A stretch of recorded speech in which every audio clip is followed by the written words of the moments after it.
Germany is known today for its incredible engineering prowess, and now it's the third largest economy in the world, just after China and USA. It's also clearly the most powerful and influential economy within the European Union, and a large driver of that economic success has been the country's ability to produce extremely high-end manufactured goods. Of course, their cars are one of the biggest reasons for Germany's prominence, but surprisingly it makes up a small share of the country's total manufacturing output and an even smaller share of its exports. Germany really does live up to its reputation, because it has become a leader in a vast array of different engineered goods, from aircrafts, medical devices, to centrifuges used in nuclear energy. Mostly, if something has to be done right, there's probably a German factory making it, or at least there was.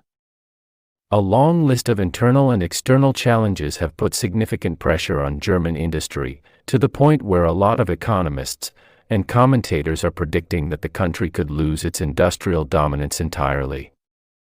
Germany was the worst-performing major economy last year. It might be surprising, but the problem has reached such a devastating stage that, right now, voices are gaining strength in the country, calling for an exit from the European Union. This is no joke. The openly anti-European Alternative for Germany or AfD party is soaring in the polls. This party emerged in 2013 to oppose the bailouts of countries like Greece or Spain, and now it is becoming a key pillar of German politics. On the 15th of November 2023, Germany's latest political and economic crisis broke out. On that November day, Germany's highest court surprised everyone by ruling that the budget drawn up by the Olaf Scholz government for 2024 violated the constitution, specifically the fiscal rules that impose balanced budgets. You see, the government had planned to allocate €60 billion left over from an emergency fund against COVID-19 to its new climate and transformation fund, one of the flagship policies of this government, and one which it has committed to invest more than €200 billion over the next 4 years. For what? Well, mainly to accelerate the energy transition, extend railroad lines, and also subsidize the installation of large advanced semiconductor factories in the country. To achieve this goal, the €60 billion left over from the COVID fund was key. It was, so to speak, the government's first major allocation of money to this new political commitment. However, the courts have not only overturned this transfer of money, but have also possibly killed a large part of the entire project. The courts have been very clear, so much so that no one expected it. The ruling says that if the German government wants to spend the money on this huge transformation plan, it will have to take the money out of other parts of the budget, including social welfare. So the question is, why have the German courts overturned the government's flagship policy, and what's more, have they unleashed a fiscal crisis in one of the most traditionally solvent countries in Europe, a country whose public debt as a percentage of GDP amounts to just over 60% of GDP, almost half that of countries like Spain or Italy? Well, to answer this question we have to travel back to 2009.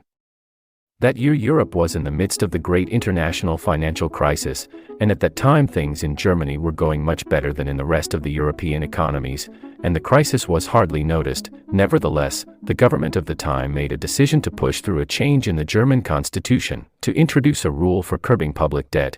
In other words, it was established that the maximum structural deficit of the central government could only be 0.35% of GDP.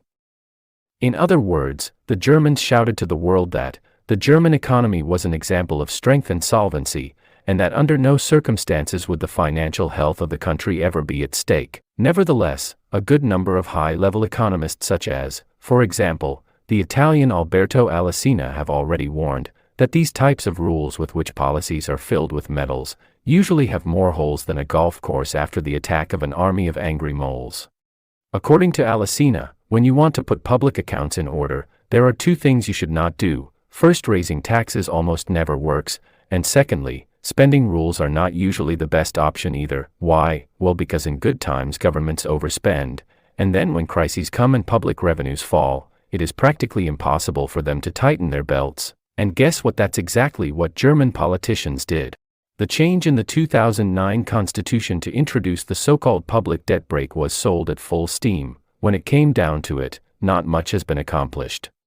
As soon as problems arose, the idea of limiting public spending went straight out of the window. In 2017, when the German government was in the hands of a grand coalition between the CDU and the SPD, the parliament authorized the government to extraordinarily bypass the public deficit ban, in order to cope with the refugee crisis by transferring huge amounts of money to the landers and municipalities. Then in 2020, when the pandemic broke out, the debt brake was suspended again, and not only that, but special off-budget funds began to be created, endowed with hundreds of billions of euros. Shortly afterwards, in 2022, the war in Ukraine broke out, and do you know what happened to the balanced budget? The government boosted a fund of 100 billion euros to modernize its military, but not only that. In total, 29 off-budget emergency funds have been created in recent years to circumvent the constitutional limit. In total, according to the German Federal Court of Audit, we are talking about almost 900 billion euros off budget, and financed by debt that is more than 20% of the country's GDP. Now, the Schulz government wants to do exactly the same thing, to finance its macro fund for climate and transformation. This is when the courts have finally said enough is enough. You see, in 2022, the main opposition party, the CDU, saw its opportunity and appealed the legality of the climate fund. The problem is that the ruling not only prevents the transfer of 60 billion that we mentioned before, but also prevents these types of funds from being used in the future, and has put those that already exist in their sights. And remember that we are not talking about little amounts, but about almost 900 billion euros. Well, all this didn't come at a good time for Germany. In 2023, the German economy closed in recession, and 2024 doesn't look like it's going to be much better. Maurice Kramer, the chief economist at Landesbank Baden-Württemberg, stated that, "I don't want to argue about whether it's a plus 0.2% or a minus 0.2%. The fact is, we are stagnating. The German economy is highly trade-oriented, and therefore sensitive to international events that weaken the foreign demand. Shipping disruptions in the Red Sea and escalating tension in the Middle East could further cloud the outlook. Like the rest of the German economy, exports get stuck in the twilight zone between recession and stagnation," said Carsten Brzeski. Germany is undergoing what might be known as the Eastern Gambit, a strategy composed of three major economic moves. When Merkel decided in 2011 to phase out all nuclear power plants in the country, she was not even able to imagine what could happen. From that moment on, the dependence on Russian gas grew steadily to the point that Germany became addicted to Russian fuels. But no one cared really, because Russian gas was cheap, and that was good for families, and especially for the countries. Larger industrial enterprises, with cheaper energy, wages, and profits could be higher.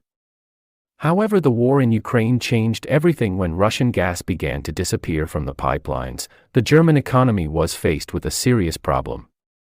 If it did not act quickly, the country could collapse. And do you know what? That's where the Germans did a tremendous job. They got down to work and managed to replace Russian gas in record time. But there was one problem: the price of energy skyrocketed, and that affected both the pockets of families and the competitiveness of their companies. This was the first move of the Eastern Gambit. It may surprise you, but German companies have an even bigger problem than energy. They are unable to find talent. There is a huge shortage of qualified professionals. The German population has aged. Many of the immigrants who have arrived are not as highly skilled, and companies are now faced with very high wages, and above all, labor shortages in key positions. Due to inflation, households in Germany will be confronted with a decline in purchasing power of their incomes due to high inflation, and will therefore reduce their consumption expenditure. This will affect retailers and other consumption-related service providers, as in many other sectors. The core inflation still averages around 3% this year. And topping it all off comes the fiscal crisis. The adjustment of public spending means that the state will not be able to carry out many of the plans it had to subsidize demodernization of the national economy. In other words, all these problems at once could end up forcing a competitive devaluation in the country. That is a huge crisis, in order to gain enough competitiveness to face the new Asian rivals, with a fall in wages, rights, and welfare. Germany tried to maintain their competitiveness with subsidies and all kinds of privileges for their industry. However, following the court decision, this no longer seems possible, and now the government is facing what may turn out to be a precise storm.